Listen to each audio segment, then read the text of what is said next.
Good day, my dears. Today I'm going to share with you one of my favorite vocabulary game. This game is called Hopscotch. So you can use it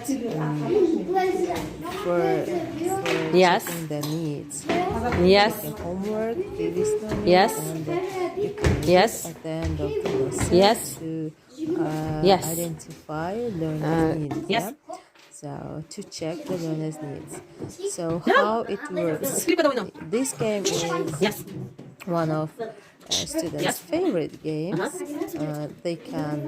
They usually play it outside their houses.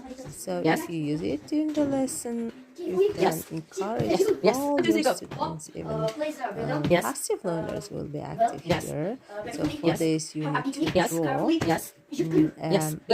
hopscotch on the floor, or you can draw it on the broad card. And this is and right the new translation, or just you can stick some photos of new words. So if it's clear for you and useful, don't forget to leave your comments. 1, 2, 3. Go, go, go. Okay.